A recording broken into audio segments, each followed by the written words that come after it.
All right, regarding the blunders, this is a problem for everybody. And I mean, I'm just starting from the easy thing to fix because blunders is something that can be fixed really easily, and the attitude will just come to that in a moment.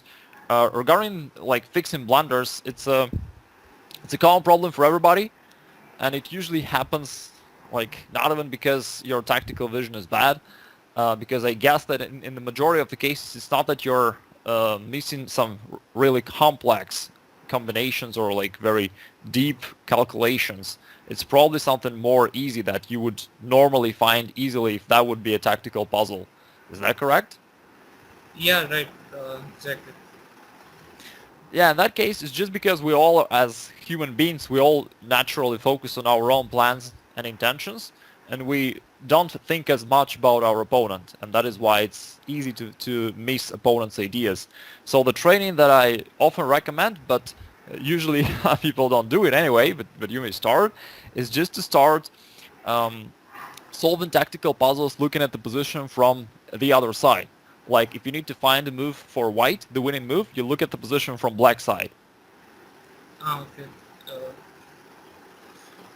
And same thing even when you, let's say, just learn something, when you analyze the games, or you can really flip the board and look at the position from the other side so that you always can train yourself to pay attention to opponent's plans.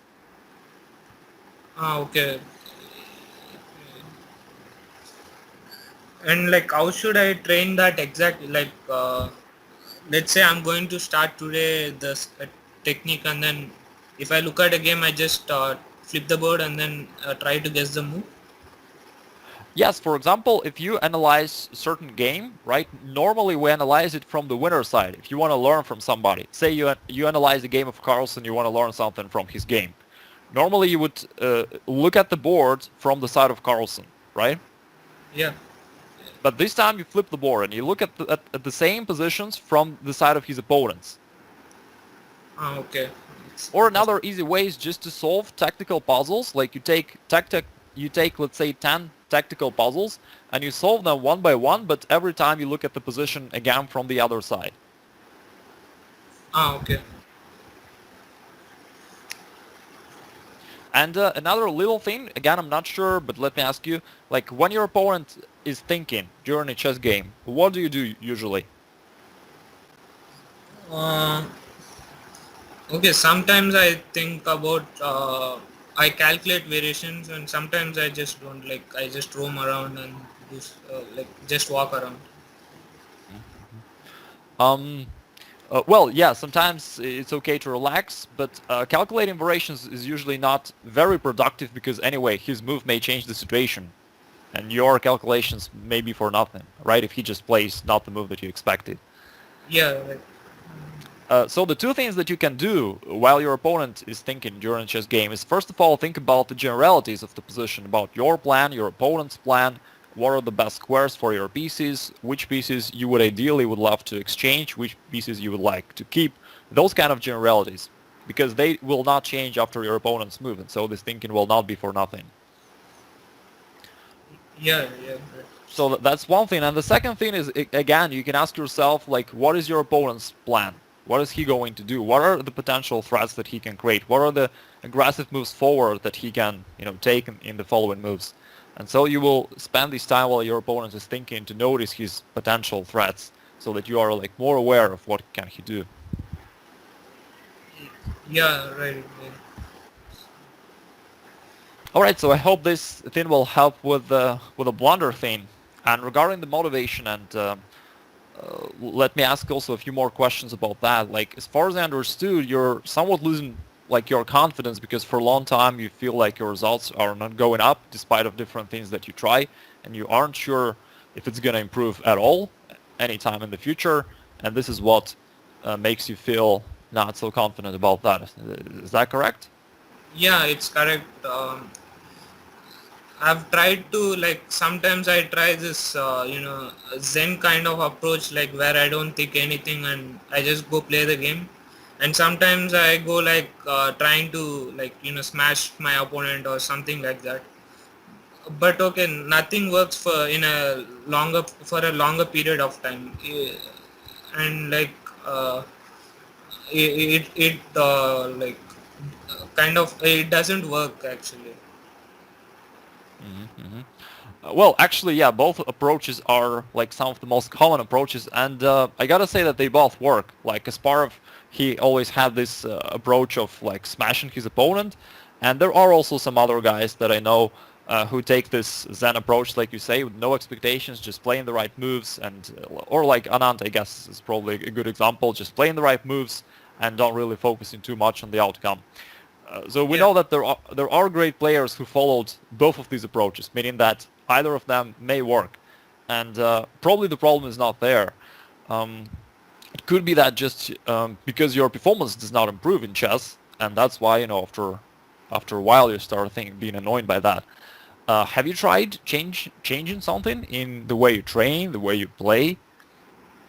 Um, like I'm not really. The thing is, like, I play a lot of tournaments. Like for the past 2 or 3 years, I've been averaging around 20 tournaments a year.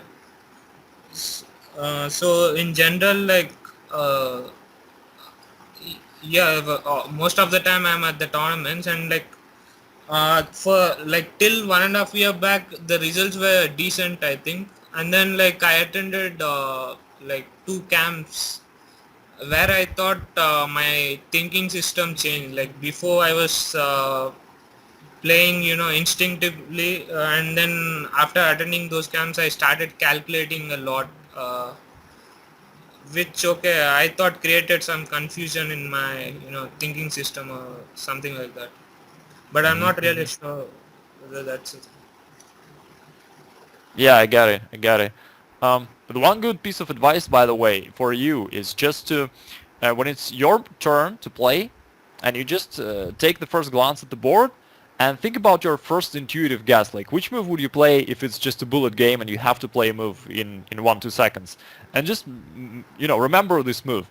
And then if you start calculating variations and dive deeper into the position, but after this calculation you're still not sure which move is the best, just play that move which you first intuitively thought is correct, because it's actually a more profound tip than it may sound, because usually your intuitive guess usually already shows you the best move that you can possibly find, because your intuition accumulates all your chess experience, right? So your intuitive guess is not just a random move. It already shows you probably the best move that you could possibly find. So I mean, it doesn't mean that you will always play it, but it means that you take notice of it. Like every time when it's your move, before starting to think hard, you just ask yourself, okay, if I gotta play the move right now, which move would I play? And you remember this move, and then after you calculate variations, for some 5 minutes or so. Then if you think that you're unsure, you just stop that and you play that intuitive guess. Yeah, okay. That's one thing. Another thing is the thing that you mentioned, that after attending 2 training camps, and there you probably learned some new methods and you tried to implement them and it didn't quite help. Probably it was counterproductive.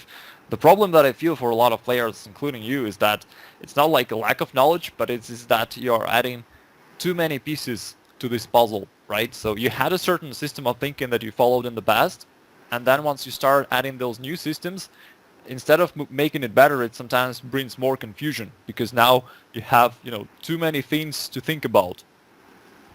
Yeah, right. So you can actually come back to basics. That's also one good advice when you are in this period of crisis, basically, when you like feel like your results don't grow um, or even go down. Just come back to basics. Like, what is that main system of thinking that you follow? Like, if you studied my courses, there was one system of thinking that is presented there. You can come back to it. If you have some other system of thinking that you normally use, you can just again come back and just to that thing. Remember, how did you train when you developed that system of thinking? And just come back to that.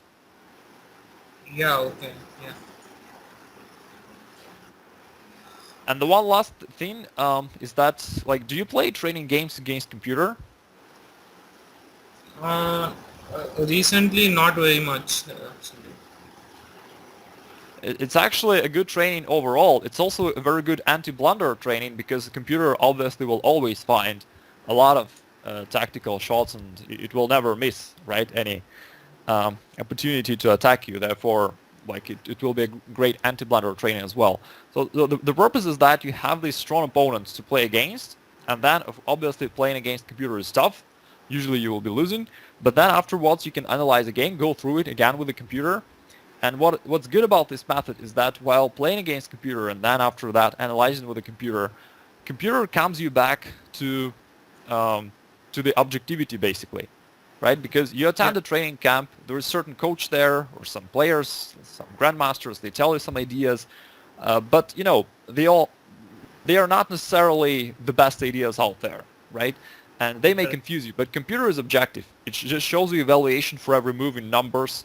Therefore, there is no place for being biased. And so therefore, I mean, the computer helps you to stay objective. And I've, again, a lot of players who train like on their own or who don't, you know, interact too much with other players, sometimes it happens that you dig deeper into your own ideas and you start losing objectivity. Yeah, and so if I ever to play computer games, like how many should I play each day, and like what time control should I play? Regarding the time control, you can pick some average time control, like 20 minutes, 25 minutes per game plus 15 seconds, something like that. So that on the one hand, you do have time to think. On the other hand, it doesn't take the entire day if you play like too long time control.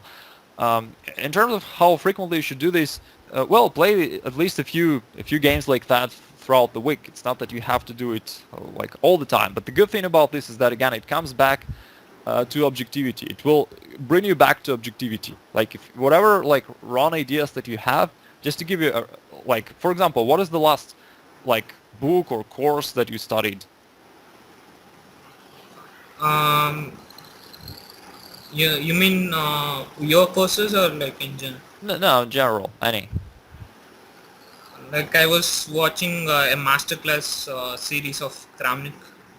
Uh-huh.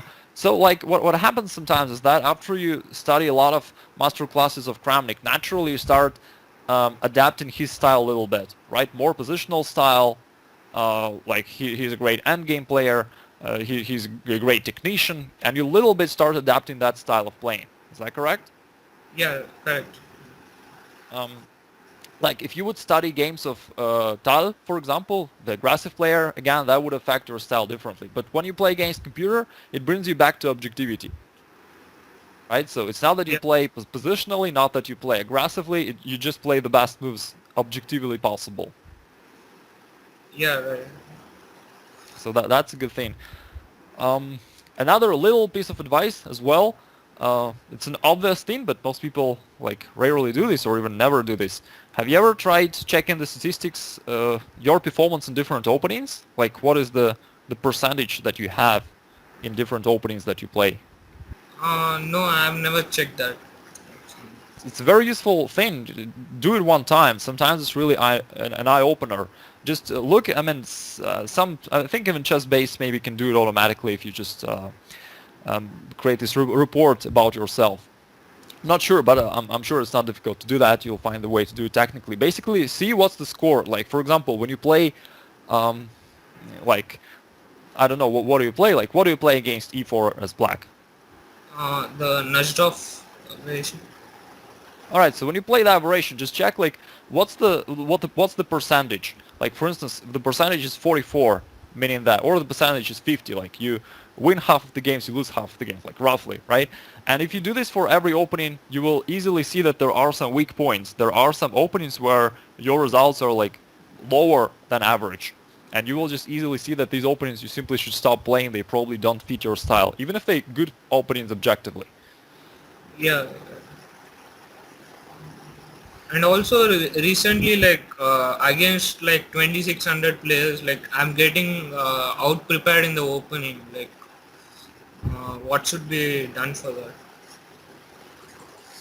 Well, yeah, I mean, naturally it's difficult, obviously, playing against higher-rated opponents who have like great opening preparation. One thing that I would recommend also in general is that it looks like you play a lot in tournaments, which is very good on the one hand, but on the other hand, if you're always playing, then when do you take time to learn and improve?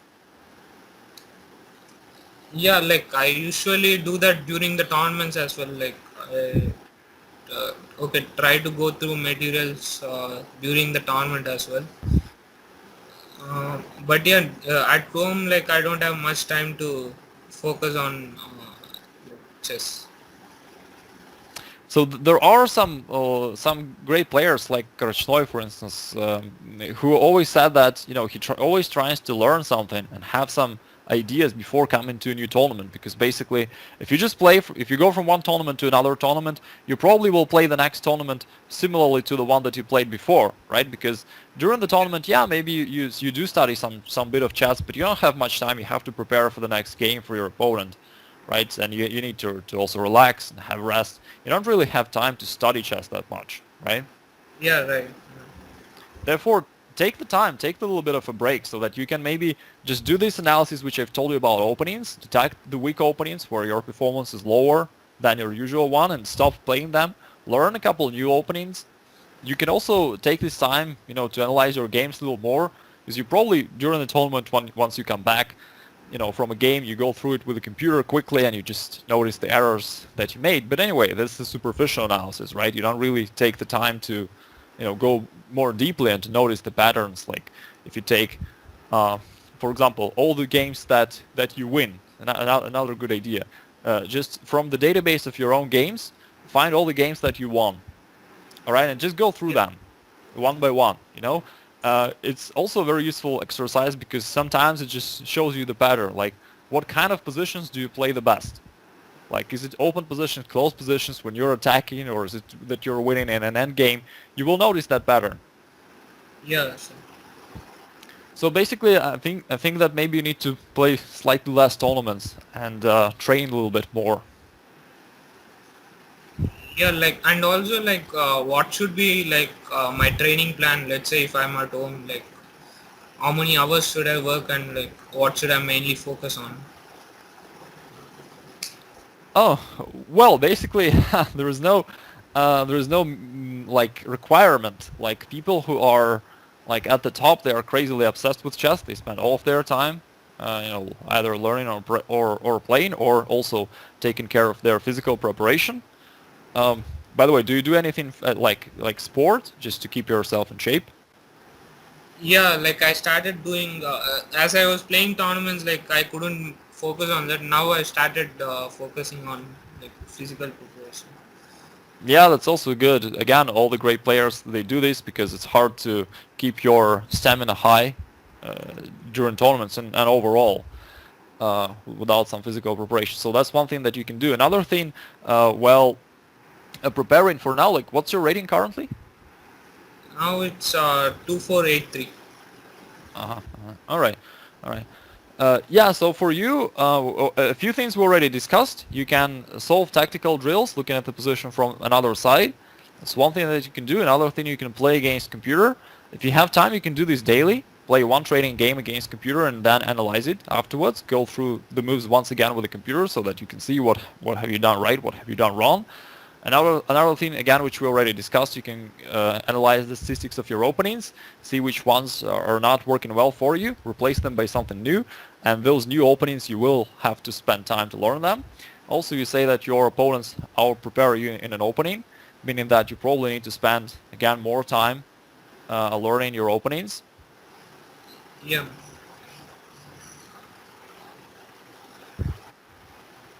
So yeah, for you, because you're like already at a grandmaster level, you can focus on this. yeah, sure. Thanks for your advice and be safe and yeah. Yeah, thanks you too. And just the last note about this, um, also be willing to change something. Just a very final note, because um, without changing something in the way you train or the way you're playing, you can't really expect to change your results. Does that make sense? Yeah, yeah, sure. Because I know also a lot of players who play the same openings for years. They train the same way, they play the same style again for years, and then they wonder why they're not progressing because they're doing all the same things. Um, Even though it was like is the exact technique from one coach, it's a little weird. But he said like if you aren't sure why you don't progress, just start doing everything new, like play new openings, like play another time control when you play like training games or blitz games, like, change everything and something will click, you know. Yeah. That's maybe a little bit too much, but I think you got the idea. Like, don't afraid to change something. If what you do right now doesn't work and it didn't work for already a couple of years, then don't afraid to change openings that you play, for example, or try playing in a new style. Yeah, sure. All right, thanks. Do you have any other questions? Um, like, and also about this online blitz games, like, is it okay to if I play too often? Um, no, that's usually not very good because again, blitz. Um, while playing a blitz game, you don't really have the time to think deeply, right? And it also affects your style of playing. Therefore, you should be careful about that. I mean, playing a lot, it damages your style a little bit. And also, if you wish to play blitz games, again, after that, still play this one training game with a computer, because when you play a blitz game, basically blitz rewards you for being tactical, for being attacking, right? Because Yeah, blitz is more about that. You don't really have time for some, slowly realize the positional advantage in an end game. You'll run out of time, right? In blitz, you have to be more aggressive, more tactical, and that affects your style. Well, in an over-the-board games, in long time control games, it's like the opposite. Often you have to be more thoughtful, more strategic. Therefore, if you play against computer, take the time to play this training game against computer. Just like I said, it will bring your style back to the right one. yeah, sure. All right. Is there anything else? No, that is it. That's all the questions I have. Uh, Again, thank you very much for your advice. Yeah, and don't worry that you suck for some time. It happened for everybody.